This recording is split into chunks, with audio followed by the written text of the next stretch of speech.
آپ کو بتائیں کہ کراچی میں ایک بار پھر آٹے کے بحران کا خدشہ پیدا ہو گیا ہے۔ فلار ملز کے پاس صرف 2 روز کی گندم کا ذخیرہ رہ گیا۔ چیئرمین فلار ملز ایسوسی ایشن عامر عبداللہ کا سندھ حکومت پر معاہدے سے مکرنے کا الزام، دعویٰ کیا کہ گندم کی خریداری سے پابندی نہیں اٹھائی گئی۔ متعدد فلار ملز خالی پڑی ہیں۔ کراچی کے شہری سب سے مہنگا آٹا خریدنے پر مجبور ہیں۔ 2 روز میں تمام فلار ملز بند ہو جائیں گی۔ تفصیلات جانیں گے، بسیم افتخار ہمارے ساتھ موجود ہیں۔ بسیم، اپڈیٹ کیجیے گا، کن خدشات کا اظہار کیا جا رہا ہے؟ جی بالکل، کراچی میں آٹے کے بحران کے ایک بار پھر خدشہ جو ہے وہ سامنے آیا ہے اور فلور ملز کے پاس صرف 2 روز کی گندم کا ذخیرہ باقی رہ گیا ہے۔ پاکستان فلور ملز ایسوسی ایشن سندھ زون کے چیئرمین چودھری عامر عبداللہ کا دعویٰ ہے کہ حکومت سندھ جو ہے وہ تحریری معاہدے سے مکر گئی ہے اور ان کا الزام ہے کہ 15 مئی کے بعد سندھ سے گندم کراچی لانے کی پابندی جو اٹھانے والا معاہدہ تھا، اس معاہدے پر تاحال تک عمل نہیں ہو سکا ہے۔ کراچی والے اس وقت سب سے مہنگا آٹا خریدنے پر مجبور ہیں۔ کراچی کی مطابق فلار ملز خالی پڑی ہیں، جبکہ گندم نہ ہونے کے سبب فلار ملز 1-2 روز میں بند ہو جائیں گی۔ 3 کروڑ سے آبادی والے شہر کراچی میں گندم کی یومیہ ضرورت جو ہے وہ 10,000 ٹن ہے۔ قلت کے باعث کراچی میں گندم کی 100 کلو کی بوری کی قیمت 12,300 روپے تک جا پہنچے گی۔ جی ٹھیک ہے بسیم افتخار، آپ ہمارے ساتھ ہی موجود رہیے گا۔ چیئرمین پاکستان فلار ملز ایسوسی ایشن سندھ زون چودھری عامر عبداللہ صاحب ہمارے ساتھ موجود ہیں۔ سر، بہت شکریہ آپ کے وقت۔ سر، یہ بتائے گا کہ کتنے فیصد گندم کا ذخیرہ باقی ہے؟ گندم تو جی ڈیلی بیسس پہ جو آتی تھی ہمارے پاس وہی ہے، اور اب پتہ ہے کہ ٹیچر سے انٹیریئر سندھ سے تو پابندی ہے، وہ بھی ختم نہیں ہوئی ہے۔ جو گورنمنٹ کا وعدہ تھا انہوں نے کوئی جواب نہیں دیا اس پہ، بیک آف ہو گئے۔ ٹھیک ہے سر، یہ بھی بتائے گا کہ ترسیل میں رکاوٹ کیا سامنے آ رہی ہے؟ جی انٹیریئر سندھ سے کراچی کے لیے ترسیل بالکل بند ہے گندم کی۔ چودھری عامر عبداللہ صاحب ہمارے ساتھ موجود ہیں۔ بسیم، یہ بتائے گا کہ حکومت کی طرف سے کیا معاہدہ کیا گیا تھا؟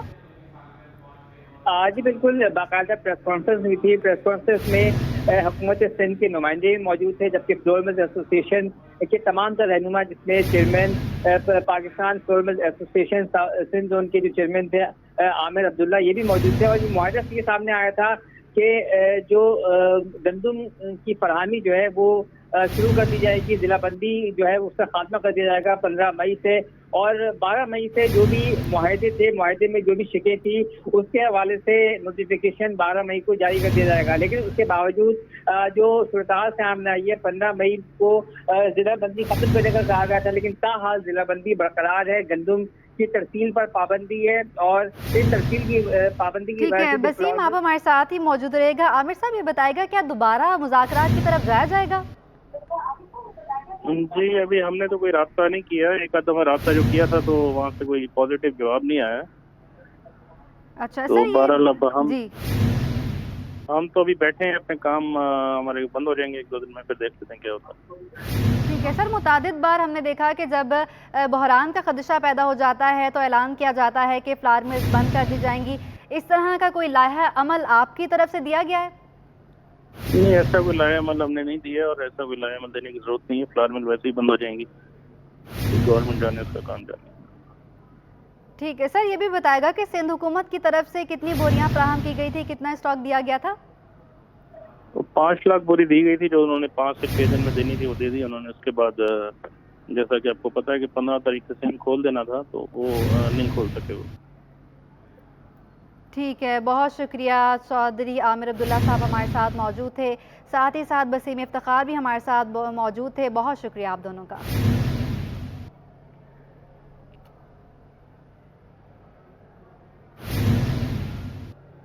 بلدیاتی حکومت کے قیام کے لیے جماعت اسلامی نے تحریک انصاف سے ہاتھ ملا لیا۔ پی ٹی آئی کو ڈپٹی میئر کی پیشکش بھی کر دی۔ تحریک انصاف نے غیر مشروط حمایت کر دی۔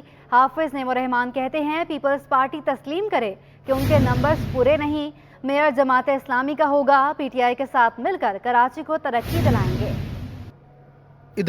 ادارہ نور حق میں پریس کانفرنس سے خطاب میں امیر جماعت اسلامی کراچی حافظ نعیم الرحمان نے دعویٰ کیا کہ پیپلز پارٹی کی تیسری پوزیشن ہے. جماعت اسلامی اور پی ٹی آئی اتحاد کی نشستوں کی تعداد 191 بن رہی ہے. پی ٹی آئی نے غیر مشروط طور پر ہماری حمایت کا اعلان کیا ہے. اب سندھ حکومت اور پیپلز پارٹی نے کسی بھی قسم کی مداخلت کی تو مزاحمت کریں گے. اس وقت تو نمبرز پہ بات ہوگی. نمبرز میں جماعت اسلامی اور پی ٹی آئی زیادہ ہے. اب اگر کوئی کالک ملنا چاہتا ہے، میں نے کہا نا، کوئی کالک ملنا چاہتا ہے کہ لوگوں کو جبر کے ذریعے، لالچ کے ذریعے خریدے یا طاقت کے ذریعے اس کو مجبور کرے، تو یہ جمہوریت پہ کالک ہے. یہ پوری جو ہے وہ اپنی پارٹی کے منہ پہ کالک ہے.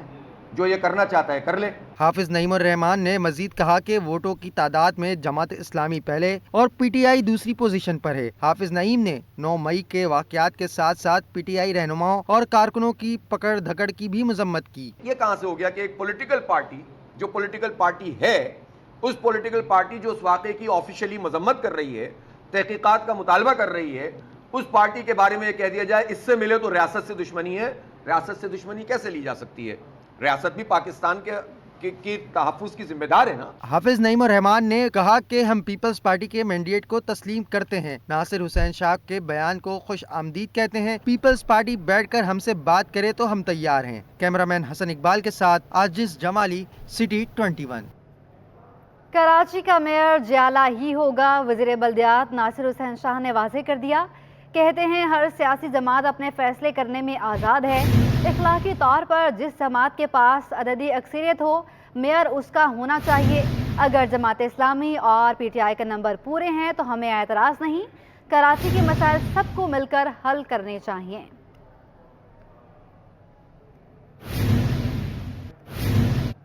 مردم شماری کا عمل پھر سے شروع. 63 شہروں میں مردم شماری 22 مئی تک جاری رہے گی. ادارہ شماریات نے نوٹیفیکیشن جاری کر دیا. جن اضلاع میں توسیع کی گئی تھی ان میں آپریشن جاری رہے گا. توسیع کا فیصلہ 17 مئی کو ہونے والے اجلاس میں ہوا. محکمہ شماریات نے کراچی کو بلند ترین عمارتوں کا شہر قرار دے دیا. 7ویں مردم شماری میں بلند ترین عمارتوں میں اعداد و شمار متاثر ہونے کا انکشاف کر دیا. محکمہ شماریات نے چیف سیکرٹری سندھ ڈاکٹر محمد سہیل راجپوت کو آگاہ کیا ہے کہ پورے ملک میں 20 منزلہ سے بلند 42 عمارتیں ہیں. ان میں سے 32 کراچی کے پوش علاقوں، ڈیفنس اور کلیفٹن میں واقع ہے. محکمہ شماریات کے مطابق کراچی کی بلند ترین عمارتوں میں بیشتر فلیٹس خالی پڑے ہیں جس سے مردم شماری کے درست اعداد و شمار نہیں ہو رہے. ان میں عمارت فہرست ہیں. اس پر چیف سیکرٹری سندھ نے محکمہ شماریات کو ڈی ایچ اے آر کینٹونمنٹ بورڈ حکام سے کوارڈینیشن کرنے کی ہدایات کر دی.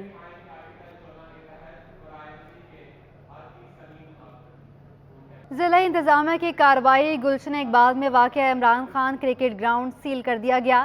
عمران خان کرکٹ گراؤنڈ کی تعمیر تزئین و آرائش سابق ایم این اے عالمگیر خان نے کروائی تھی. تفصیلات بتائیں گے جنید جاوید.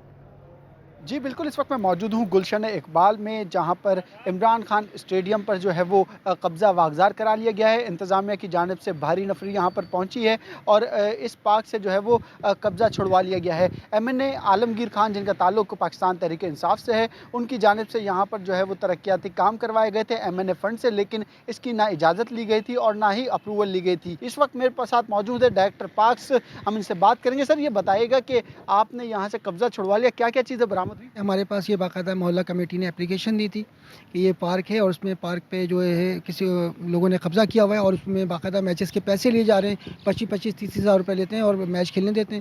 تو اس کے بعد ہم نے ڈی سی صاحب سے ریکویسٹ کی تھی کہ ہمیں سیکیورٹی پرووائڈ کی جائے. انہوں نے آج ہمیں سیکیورٹی پرووائڈ کی تو ہم نے اس کو خالی کرا لیا ہے. اس میں ہمارے پاس یہاں پر پارک میں جو ہے ان کا سامان جو رکھا تھا ہم نے تو وہ سیل کر دیا ہے. اس میں اسلحہ بھی تھا کچھ، تو وہ اب ہم نے تھانے کے حوالے کر دیا. اب رجسٹرڈ ہے، انرجسٹرڈ ہے، وہ تھانے والے فیصلہ کریں گے. باقی ہے کہ ہم نے ان سے چیزیں خالی کرا لی ہیں، اس کو سیل کر دیا ہے اور پبلک کے لیے پارک کھلا رہے گا. پبلک جیسے کھیل رہی تھی، آ رہی تھی، واک کر رہی تھی، وہ کرے گی، اس کی وہ پابندی نہیں ہے. یہاں پر خوبصورت پارک جو ہے وہ بنا ہوا ہے جو کہ عوام کی پہنچ سے جو ہے وہ دور تھا، لیکن اب یہ خوشخبری ہے، انتظامیہ نے پارک واگزار کرا لیا اور اب باقاعدہ طور پر یہاں پر عوام میچز بھی کھیل سکیں گے اور اپنی جو ہے ایکٹیویٹیز بھی یہاں پر کر سکیں گے. جی. متحدہ عرب امارات کے سفیر حماد عبید ابراہیم الزابی کی اماراتی کونسل جنرل بخیت عتیق الرحمتی کے ہمراہ وزیر اعلیٰ سندھ سید مراد علی شاہ سے اہم ملاقات ہوئی ہے.